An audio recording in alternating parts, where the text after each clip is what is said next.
60 hours. Arizonans lose a week and a half of unpaid work staring at brake lights.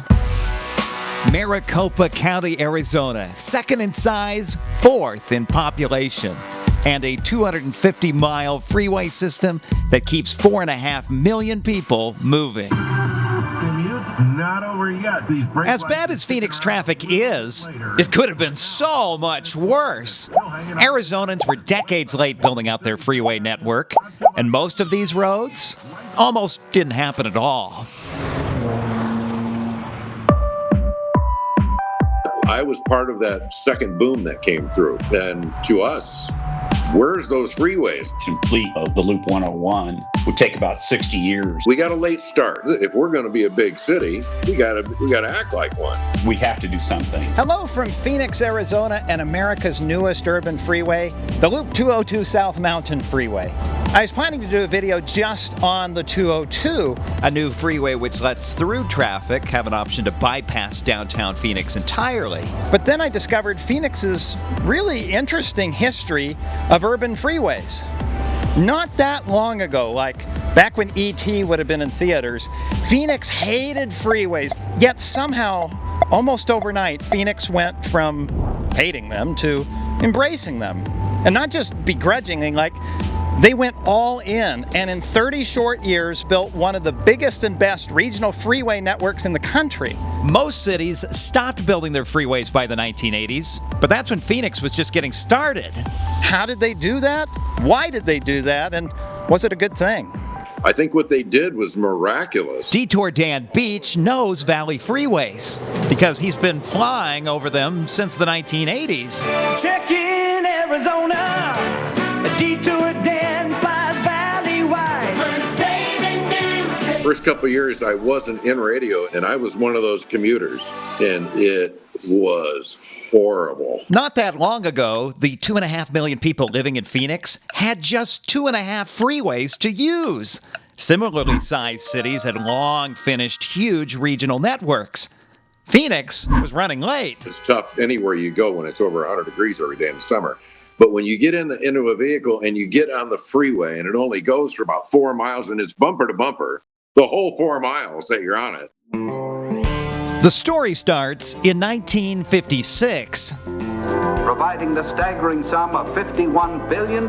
President Eisenhower signed the Federal Aid Highway Act. For every $10 a state spent building a new interstate highway, the federal government matched it with $90. Interstates primarily connect regions and states together, but they also can be used to link parts of cities together through the suburbs. And here's where Arizona's story is a little bit different. The Arizona Highway Department was dominated by rural interests. So where did the department decide to start building freeways in rural Arizona? Eric Anderson has been involved with Phoenix transportation planning since the 1980s. The first section of freeway in Phoenix actually was I-17 around what we call the Durango Curve. That section of freeway was actually built in the late 50s. In fact, that was one of the first sections of interstate built in the United States. But then the funding went elsewhere. So wasn't much happening in the Phoenix area. Arizona first built rural sections of interstate, like this portion of I-10 here in Tonopah, Arizona, and then gradually worked their way in to the big city, which is sort of reverse of what other states were doing. Building downtown freeways first and then working their way out. So I-10 outside of Maricopa County as well as I-8. Excellent for zooming across the countryside. But once you got to Phoenix, the highways unceremoniously dumped you onto local streets. That created a gap in the 8-state coast-to-coast Interstate 10, right through downtown. It's not that state engineers hadn't been planning to bring I-10 through Phoenix. They'd been drawing up plans since the 1960s. There's an urban legend that the publisher of Phoenix's biggest daily newspaper got an advanced photo rendering of the I-10 Skyway. This long, continuous bridge deck, it looked like something out of the Jetsons, over a big city park. And then as the streets crossed underneath, these big round helicoil interchanges would suck the traffic into big circles and it would lift you onto the freeway deck. The publisher, as he's looking at it, his wife came in the room and she glanced down and she said, "Ew, that's kind of ugly." And as the legend goes, that one offhand comment set back Phoenix freeways by 15 years. Engineers in Arizona, just like their peers in other states, had big freeway dreams. And as they waited year after year for money to finally shift back toward the city, the public began to sour. The 70s was obviously when a lot of the environmental concerns about highway construction were kind of coming to the forefront. There was a lot of concern about freeways dividing neighborhoods and all the rest. At the time, Phoenix only had the one freeway. This 1950s construction I-17 is built on fill. It was like a mountain that cut neighborhoods in half. So when you say, let's build some more freeways, well, we don't want more of that. There was a vote of the people, kind of an advisory vote. The Arizona Republic, the newspaper record, came out against freeways. The editor leaned into the fear of native Arizonans. Freeways would make Phoenix into another Los Angeles. He showcased freeway revolts and unapologetically took to the front page, opposing the wild, Jetsons-like I-10 Skyway plan. More letters from opponents. Then entire pages journaling freeway problems in other cities. And then finally, off to the polls to vote. And the people said, no, we don't want it. And that really kind of cooled the freeway program at the time.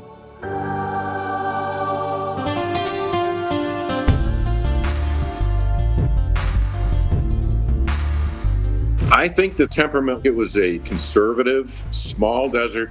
Hi, folks, I'm Tex Earnhardt, the Ford dealer right here in Tempe, and I guarantee you this ain't no bull. So yeah, I think there was some reluctance for the growth, but I was part of that second boom that came through.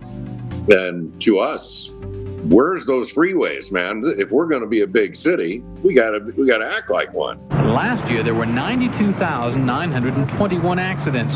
That's more than 250 every day. It was pretty gruesome. Having lived here then, the arterial streets just had tremendous amount of congestion on there. The number one accident in Phoenix, rear-enders. That's because we're all driving on city streets instead of highways. More than 600,000 people flooded into Maricopa County in the decade after the failed 1973 freeway vote. The surface street system, which we have a very well-defined, very good arterial street system, carried basically all the traffic in the metro area. What I love about Phoenix is that it's built on a grid that 9 out of 10 of us can find our way around. It's east, west, north, south. But an exploding population without freeways really gave the grid a workout. These roads are wide, 3 lanes wide. They kind of feel like little freeways in themselves, except they have driveways. That makes it kind of dangerous to be using it like a freeway. Multiply lots of drivers by lots of distance, and you get a real mathematical mess. When engineers determine delay, they add links and nodes together.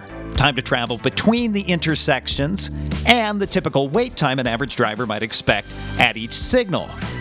Things all fall apart when we dump a freeway-sized load of traffic into the network. More cars mean longer green lights, which means longer red lights for the other street, and everything just falls apart. Lived in Scottsdale, if I have to go to Glendale, which is in the West Valley, it might take me, 45 minutes to an hour.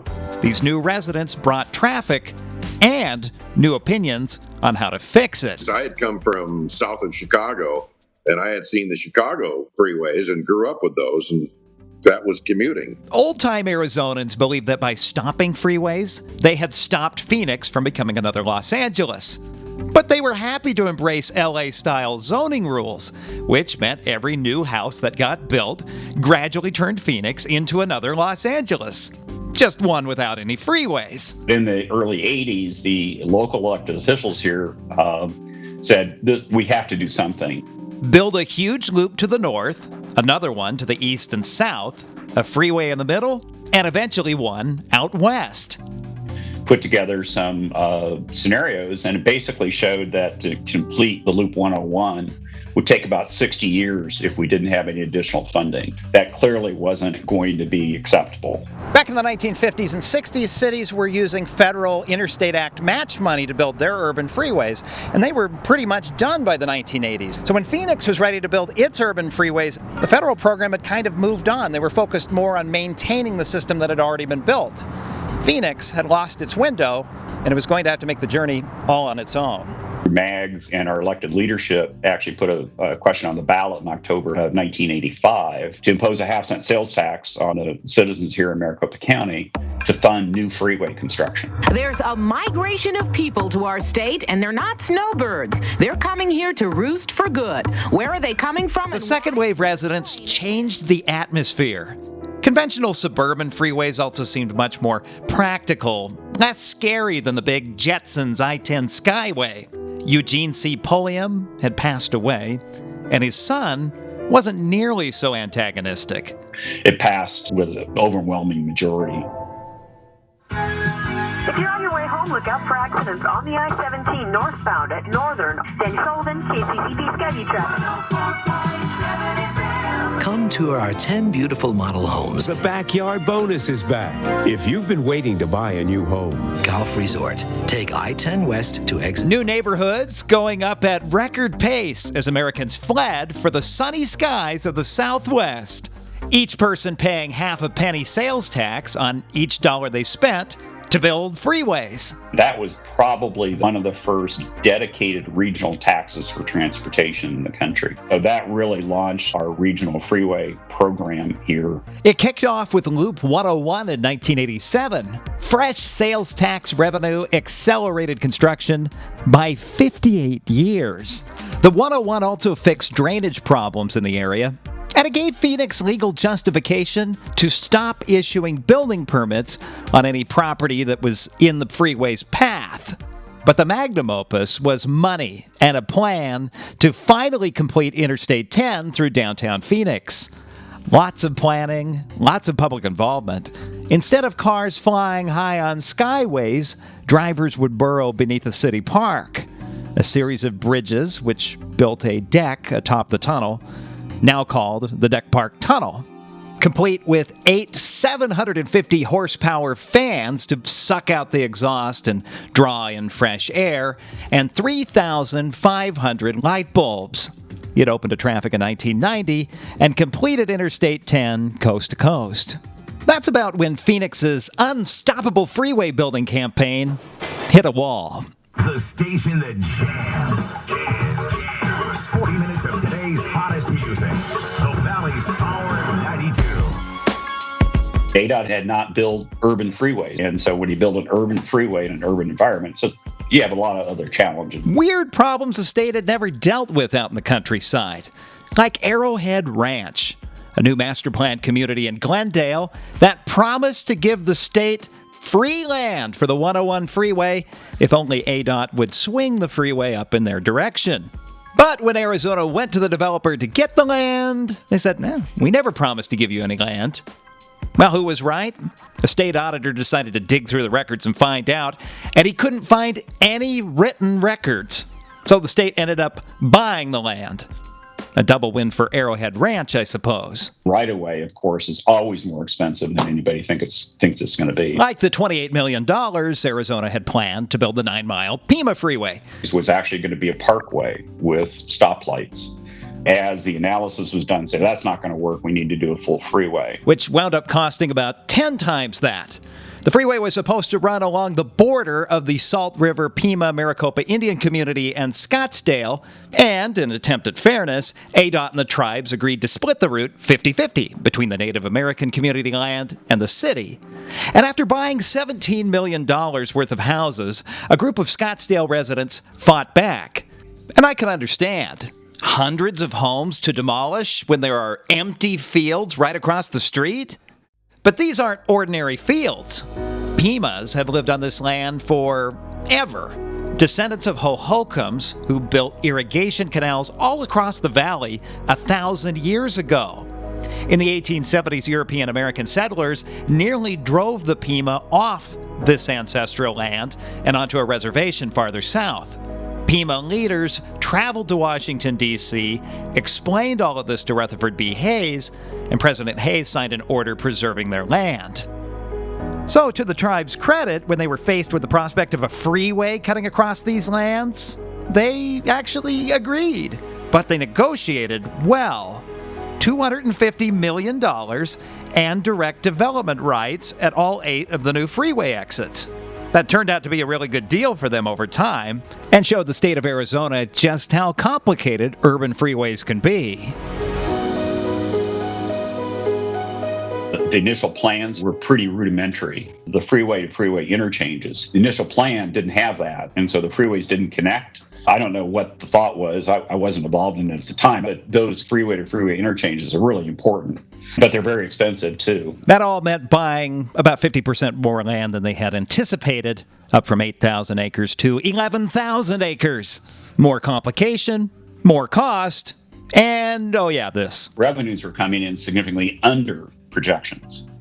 And so you had this kind of nightmare, which culminated in 1990, much higher costs, much lower revenues. And the 58 miles Arizona had promised to have finished by 1990 was only 14 miles. The legislature got involved and called for a performance audit for the entire program. I was actually hired by MAG in 1992 to come in and try to provide some financial integrity back to the freeway program. Working with ADOT, we developed what's called a life cycle program. The life cycle is the length of the tax, right? So when the tax ends, you can't keep building, right? Because you're out of money. Nobody was watching that. So as costs were going up, projects were being pushed further in the future, but they were basically being pushed off the table because the funding source was going away too. And so we brought all that back in. From that point forward, the freeway program really took off, and I think it's been on a very solid footing since then. An advantage of building the freeways later is that they're all new now that they need them. If they built them back in the 1960s, they'd be all wore out. And modern freeway design tends to fix a lot of the mistakes that engineers made back in the 50s and 60s. Those old freeways had too many exits. They were spaced too closely together. Newer freeways, they tend to have exits about 1.5 miles apart. It makes the freeway flow better. I like how this 51 freeway goes down underneath the cross streets. Pulling the freeway below grade is probably really expensive to do, but it makes the community nice because when you're looking off in the horizon, you don't have this big wall in the middle of town. Your eyes can look right over the freeway.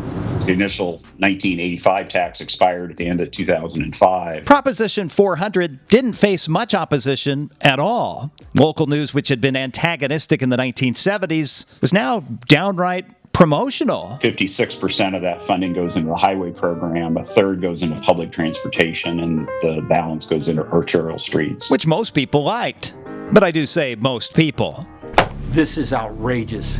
One guy from Gilbert is spending over $1 million telling you that all of us got it wrong. Support from nearly every elected official in the county, Republican and Democrat. Vote yes on Proposition 400. One millionaire guy who wanted to, quote, stop light rail in its tracks and concentrate strictly on freeways. But it didn't matter. Prop 400 passed at the ballot box easily. And the South Mountain Loop 202 freeway I was showing you at the beginning of the video, Prop 400 funds paid for that.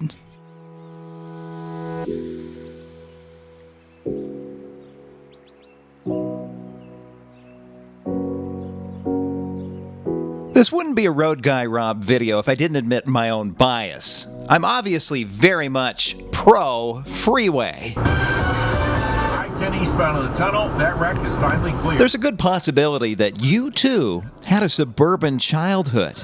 Your family driving you on freeways to birthday parties, family outings to the zoo, going to CompUSA to buy that new computer game. Freeways are what we know. It's what we want more of. But like the American diet, are freeways and suburbs actually good for us? That's a difficult question for somebody like me to ask, but I posed it to Dr. Christina Currens. She's an urban planning faculty member at the University of Arizona. She points out 3 major problems with the Phoenix Valley freeway system. Except for weirdos like me, most people drive just to get someplace. Home to work, work to store, and then back home. The more spread out places are, the more miles we have to drive to get to places. Now, that only works if we can travel quickly.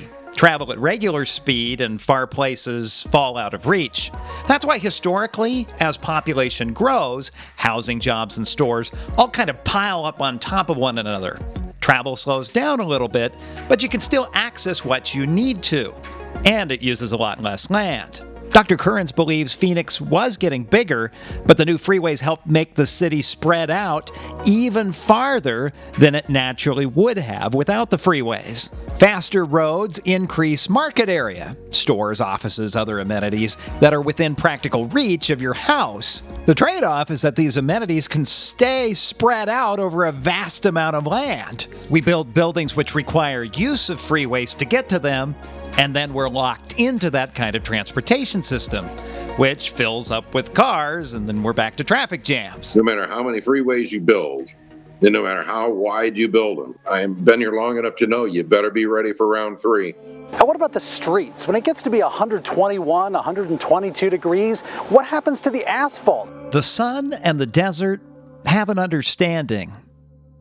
It can heat up the valley floor all day long, but at night, plants breathe and the desert cools off. Cities throw off this sort of groove. Development means removing these cooling desert plants.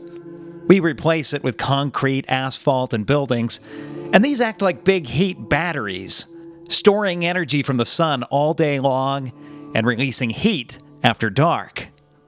When cities struggle to cool off at night, it means an even hotter day tomorrow. Extreme heat can be fatal to vulnerable populations and tends to impact poorer populations more than it does many of the rest of us, which makes the problem easy for us to ignore. If freeways have allowed Phoenix to increase its surface area and consume more and more of the desert, then they have also contributed to the growing urban heat island effect in the valley. Tucson, Arizona is about 90 minutes south of Phoenix, and it's the control group of the experiment. Like Phoenix of old, Tucson only has 2 freeways. But unlike Phoenix, Tucson purposely never built any more. The city's about 1/4 the size of Phoenix, and traffic in town is objectively terrible. That can't be right. 8 minutes to go 2.4 miles? How's traffic in Tucson? Let's suppose Tucson followed Phoenix's example. They built their own regional freeway network. Dr. Currens poses a good question. Whose neighborhood should the city or region put the freeway in Tucson?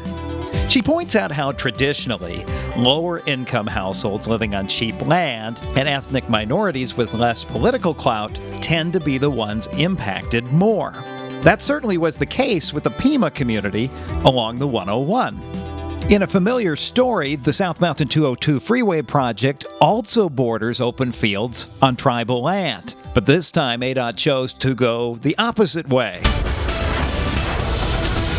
The wrecking ball's about to swing, clearing the way for a valley freeway. Houses are going to be toppling down near Awatuba. I've been living here for the past 30 years. They're going to ruin that.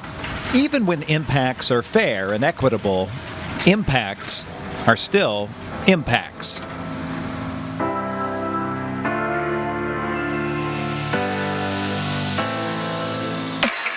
A yes vote would end light rail expansion, while a no vote would allow light rail to expand throughout the entire city. Proposition 105 in 2019 proposed banning any expansion of Metro light rail anywhere in the valley. The voters went to the polls, and Prop 105 lost handily. In the 1970s, the Phoenix city street grid worked fine. But it took a new generation to see that streets alone were no longer enough. Their vote in 1985 catapulted Phoenix into its next phase. Today, the Valley freeway systems work, but maybe a new generation sees that freeways alone may soon not be enough. The defeat of Prop 105 may be one of the first of many which pushes the city into its next phase.